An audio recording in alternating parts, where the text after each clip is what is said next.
आज आइए हम यही समस्या है उपदेश शीर्षक के साथ परमेश्वर के वचन का अध्ययन करें। जब हम विश्वास के मार्ग पर चलते हैं तो हमें कई चुनौतियों का सामना करना पड़ता है। क्या मुझे परमेश्वर की इच्छा का पालन करना चाहिए या मुझे परमेश्वर को मेरी इच्छा का पालन करवाना चाहिए? दूसरे शब्दों में, क्या मुझे परमेश्वर को मेरा पालन करने देना चाहिए? हम अक्सर इसका सामना करते हैं। यही समस्या है। हम जानते हैं कि हमें परमेश्वर की इच्छा का पालन करना चाहिए,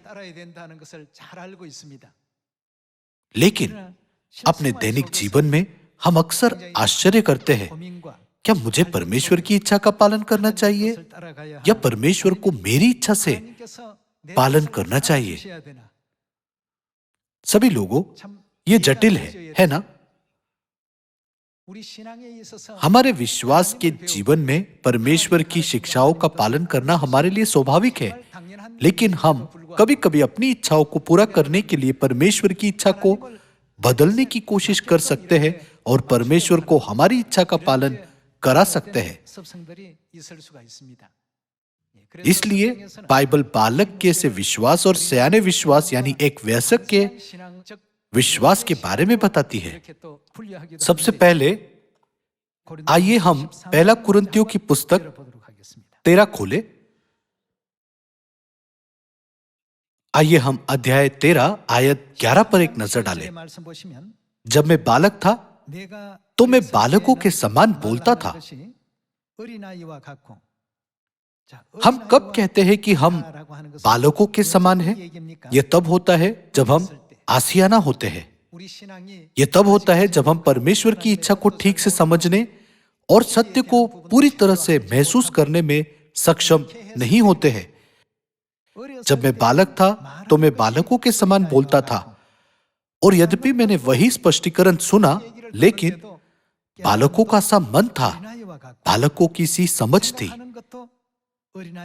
मेरे पास एक बालक का सा विश्वास था। परंतु जब सयाना हो गया तो क्या हुआ? तो बालकों की बातें छोड़ दी। हमें उन्हें त्यागना चाहिए। इस कारण से आज का शीर्षक है, यही समस्या है।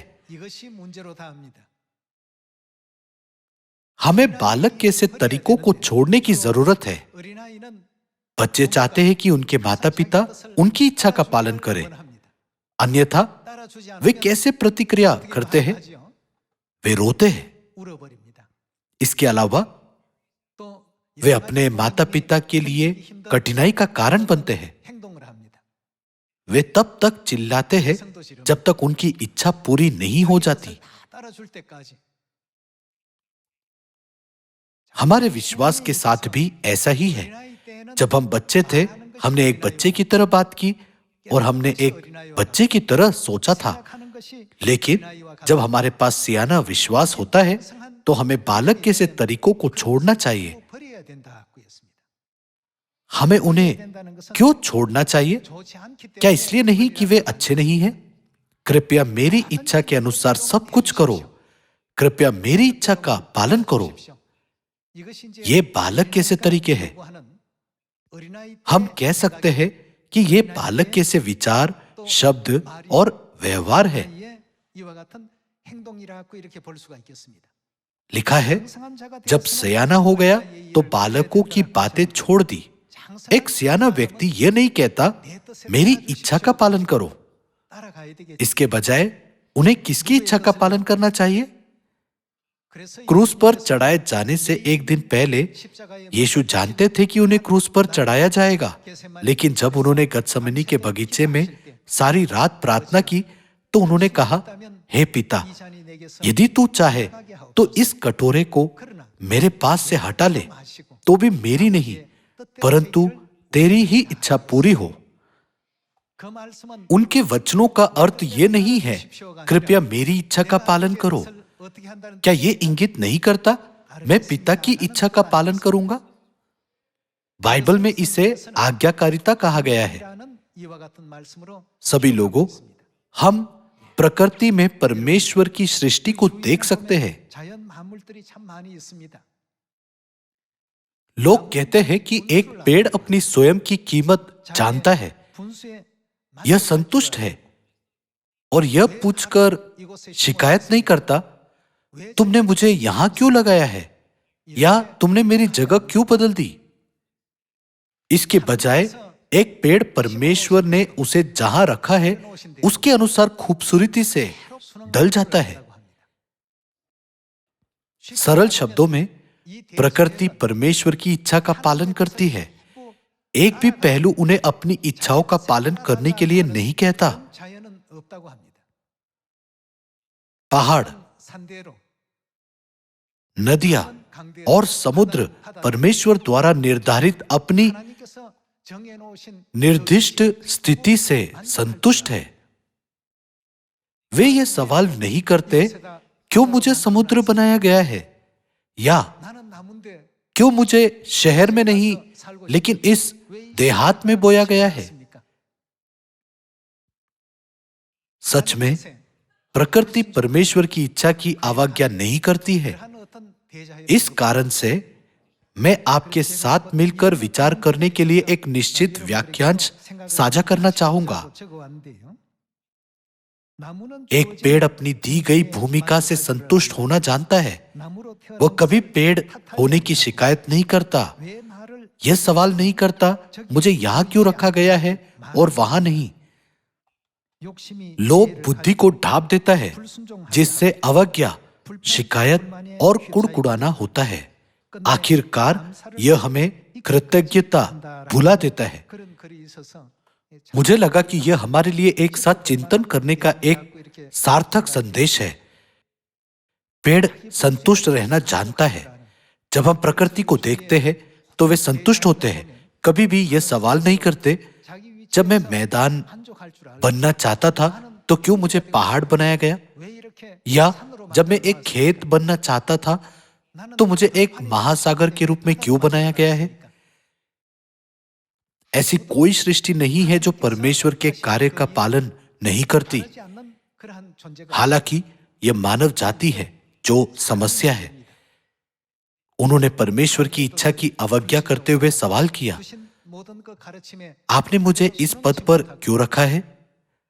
आपने किसी और को इतना ऊंचा पद क्यों दिया है? सभी लोगों, यही समस्या है। जब हम बालक थे तो हमने हर चीज की मांग की। हालांकि क्या अनंत स्वर्ग का राज्य निकट नहीं आ रहा है? तब हमें बालक के से तरीकों को छोड़ देना और सियाना विश्वास रखना चाहिए। अब से कृपया मेरी इच्छा के अनुसार सब कुछ करो कहने के बजाय हमें पूछना चाहिए, पिता और माता की इच्छा क्या है? मैं आपके मार्ग का पालन करना चाहता हूं।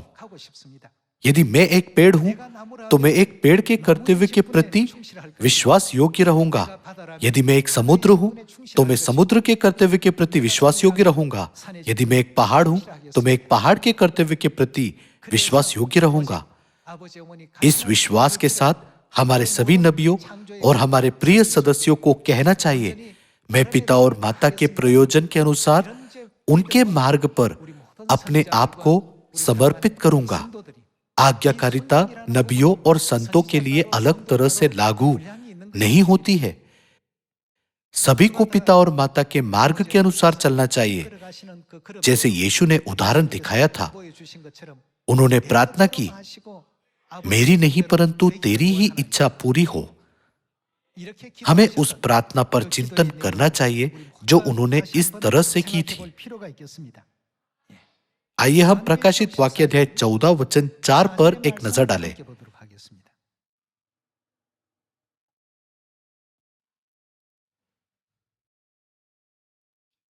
अध्याय 14 आयत 4।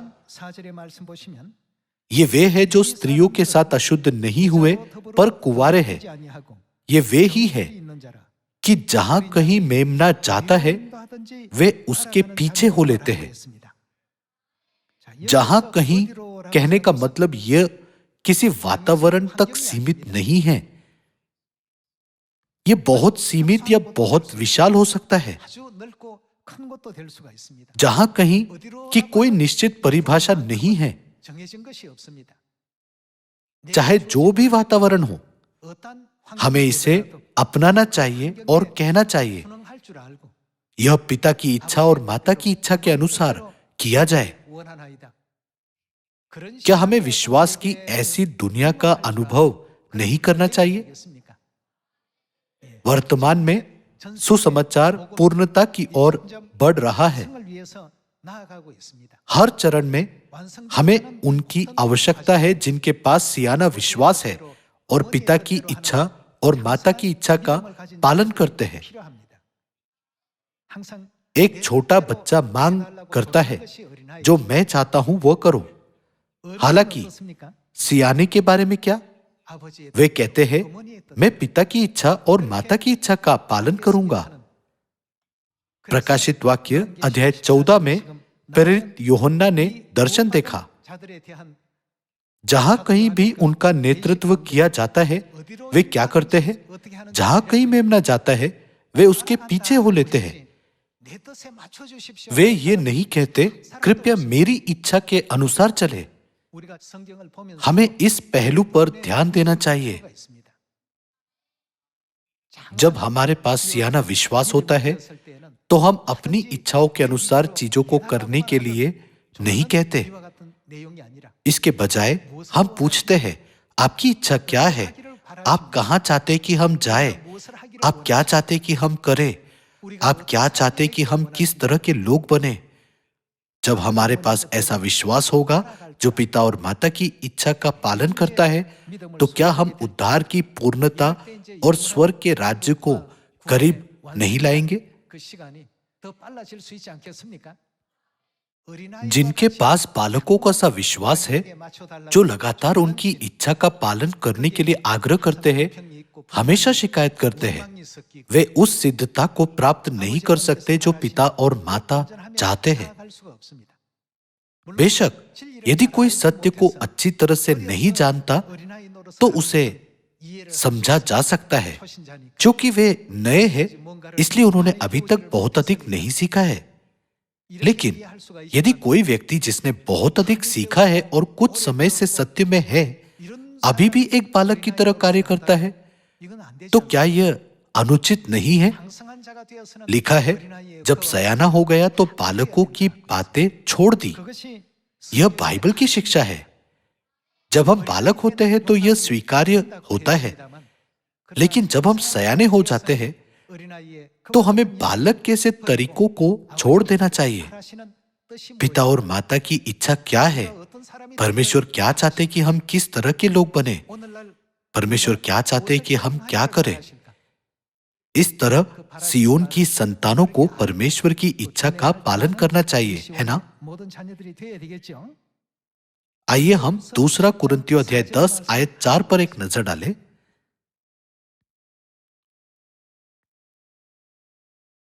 अध्याय 10 आयत 4।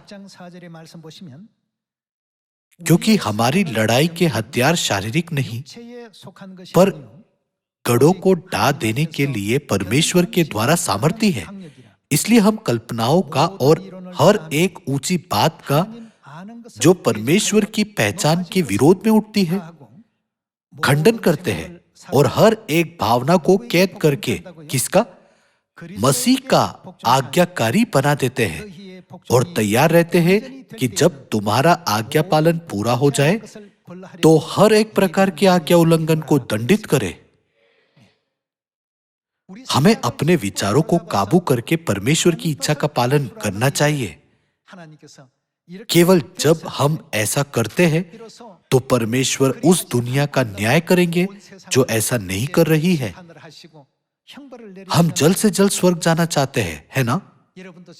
हम स्वर्ग की आशा करते हैं। यदि हां, तो हमें बालक के से विश्वास के साथ क्या करना चाहिए? हमें इसे छोड़ देना चाहिए।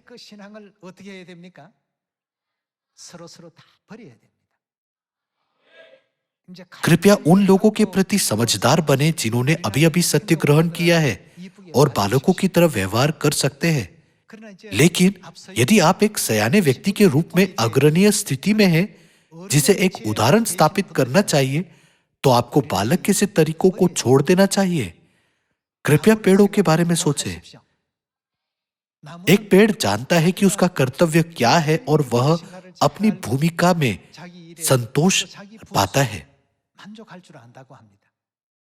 पेड़ सूरज की रोशनी में गर्म होकर, जो परमेश्वर की कृपा है, बारिश को अवशोषित करके ताजी हवा में सांस लेते हुए और सभी जीवित प्राणियों के आनंदमय गीतों से घिरे होकर अपने जीवन में संतोष और खुशी पाता है। वह अपनी उचित जगह को समझता है।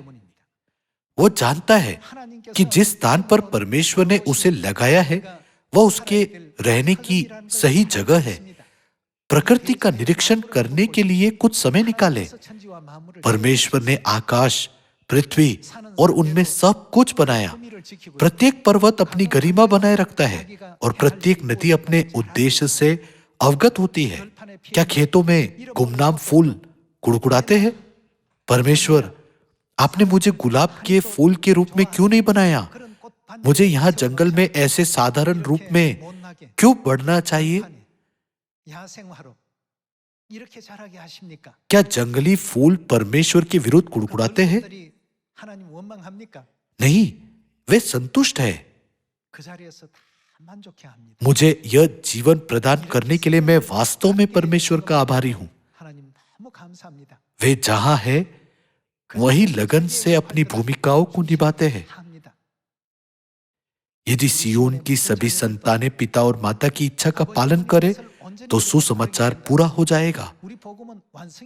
सुसमाचार तब पूरा होता है जब वह स्थिति हासिल होती है जो परमेश्वर चाहते हैं। यदि हम स्वर्ग जाना चाहते हैं, फिर भी हम अपनी स्थिति से संतुष्ट न होते हुए भी मार्ग नहीं जानते, तो हम यह नहीं कह सकते कि हम परमेश्वर के सेवक हैं। इस कारण से आज का शीर्षक क्या है? यही समस्या है। जब हम बालकों के तरीकों को छोड़ देंगे, तो परमेश्वर हमसे प्रसन्न होंगे और एशिया में सुसमाचार का द्वार खोलेंगे। वह उत्तरी अमेरिका और मध्य अमेरिका के साथ साथ दक्षिण अमेरिका में भी सुसमाचार का द्वार खोलेंगे। परमेश्वर अफ्रीका में और यहां तक कि यूरोप में भी सुसमाचार का द्वार खोलेंगे। दुनिया को इस तैयारी की आवश्यकता है।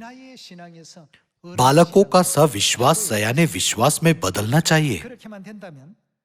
प्रकाशित वाक्य अध्याय 14 के अनुसार और दूसरा कुरिन्थियों अध्याय 10 आयत 6 में, यदि हमारे पास सयाना विश्वास है और हमारी आज्ञाकारिता पूर्ण हो जाती है, तो परमेश्वर घोषणा करेंगे कि सुसमाचार का मिशन पूरा हो गया है और दुष्टों को दंडित करेंगे। दूसरे शब्दों में, परमेश्वर के पास दुष्टों का न्याय करने का कारण होगा। यदि परमेश्वर इसी समय न्याय करते हैं, तो उनकी संतानों को बचाया नहीं जा सकता। तो परमेश्वर क्या करते हैं? वो हमें एक और वर्ष प्रदान करते हैं और हम पर नजर रखते हैं। क्या उनके पास सयाना विश्वास है या वे अभी भी स्वयं की इच्छा पूरी करने के लिए जोर दे रहे हैं? हमें दृढ़ संकल्प करना चाहिए और कहना चाहिए, हम पिता और माता की इच्छा का पालन करेंगे। इस तरह हमें अपने विश्वास में एक सुंदर परिवर्तन करना चाहिए। एक पतंगा पारदर्शी पंख और एक पतली पूंछ पाने के लिए एक लार्वा रूप से रूपांतरण से गुजरता है। उसे दो बड़ी योजिक आंखों को पाने के लिए किसकी आवश्यक है? रूपांतरण। सियोन की सभी संतानें पलक झपकते ही इस तरह के रूपांतरण का अनुभव करेगी। इसे पूरा करने के लिए हमें पहले इस समस्या का समाधान करना चाहिए। क्या हमारे पास बालकों का सा विश्वास या सियाना विश्वास होना चाहिए? क्या हम मांग करते हैं सब कुछ मेरी इच्छा के अनुसार किया जाना चाहिए? या क्या हमने पिता और माता की इच्छा का पालन करने का निश्चय किया है? यदि आज्ञाकारिता नहीं है तो परमेश्वर दुष्टों को दंड देने का कारण नहीं खोज सकते। ऐसा क्यों है? धर्मी न्यायी के रूप में परमेश्वर दुष्टों का न्याय करना चाहते हैं, लेकिन उनकी संतान पूरी तरह से सियानी नहीं है। इसलिए यदि वह तुरंत न्याय करे तो उनकी प्यारी संतानों को आत्मिक नुकसान की पीड़ा होगी। इसलिए वह प्रतीक्षा करते हैं। यदि हम स्वर्ग जाना चाहते हैं तो हमारा विश्वास सियाना होना चाहिए। हमें एक बार फिर जांच करनी चाहिए कि पिता और माता की इच्छा कहां निहित है। सहयोग करें, एक दूसरे का समर्थन करें, एक दूसरे के लिए प्रार्थना करें, एक दूसरे के लिए विचारशीलता दिखाए और स्वर्ग की यात्रा में एक दूसरे की मदद करें। मैं अपने सभी स्वर्गीय परिवार के सदस्यों से ऐसा करने का प्रयास करने के लिए कहता हूं। क्या हम इब्रानियों 3 पर एक नजर डालें? आइए हम इब्रानियों अध्याय 3 वचन 18 पर एक नजर डालें। इब्रानियों अध्याय 3 आयत 18 में लिखा है,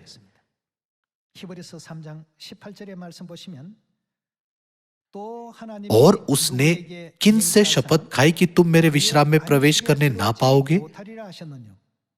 क्या केवल उनसे नहीं जिन्होंने आज्ञा न मानी? अतः हम देखते हैं कि वे अविश्वास के कारण प्रवेश न कर सके। वे कहां प्रवेश करने में विफल रहे? शारीरिक रूप से वे कनान में प्रवेश नहीं कर सके। आत्मिक रूप से इसका क्या अर्थ है? वे स्वर्ग के राज्य में प्रवेश करने में विफल रहे। इसलिए प्रकाशित वाक्य अध्याय 14 में उन लोगों के बारे में दर्ज किया गया है जो जहां कहीं मेमना जाता है उसके पीछे हो लेते हैं। यह बिना सोचे समझे पालन करने के बारे में नहीं है। यह कहा जाता है, एक पेड़ अपनी दी गई भूमिका से संतुष्ट होना जानता है। वह कभी पेड़ होने की शिकायत नहीं करता। यह सवाल नहीं करता, मुझे यहां क्यों रखा गया है और वहां नहीं। लोक बुद्धि को डांप देता है, जिससे अवज्ञा, शिकायत और कुड़कुड़ाना होता है। आखिरकार यह हमें कृतज्ञता भुला देता है। एक पेड़ उस जीवन के लिए आभारी है जो परमेश्वर ने उसे दिया है, इसलिए वह कुड़कुड़ाता नहीं है। आपने मुझे यहां क्यों रखा?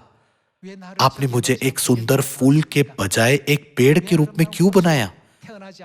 ऐसा कहा जाता है कि एक पेड़ कभी भी ऐसी चीजों के बारे में शिकायत नहीं करता। क्या अब से हमारे पास ऐसा दृष्टिकोण नहीं होना चाहिए? जब हम बालक थे तो हम एक बालक की तरह बात करते थे और हम एक बालक की तरह सोचते थे। हमने जो कुछ भी किया वह बालकों के समान था। मान लीजिए माता पिता ने अपने बच्चों के लिए 2 गुड़िया खरीदी, लेकिन फिर ताकतवर बच्चा लालची होने के कारण दोनों गुड़ियों को रखता है। ऐसी जिद लालच से आती है। जब कोई सब कुछ केवल अपनी इच्छा के अनुसार करने के लिए कहता है, तब उनके पास अभी भी बालकों के से तरीके हैं। सुसमाचार की हर प्रक्रिया में हम में से प्रत्येक के लिए एक जगह है जो परमेश्वर ने निर्धारित की है। कोई फर्क नहीं पड़ता कि वह हमें कहां रखते हैं। असंतुष्ट होने की कोई आवश्यकता नहीं है। भले ही यह मनुष्यों के कार्य की तरह लग सकता है, लेकिन हमारा चर्च परमेश्वर के मार्गदर्शन में कार्य करता है। इसलिए एक पेड़ की तरह हमें संतुष्ट होना चाहिए और अपने पदों के लिए धन्यवाद देना चाहिए, और यह शिकायत और सवाल नहीं करना चाहिए कि आपने मुझे यहां क्यों रखा है।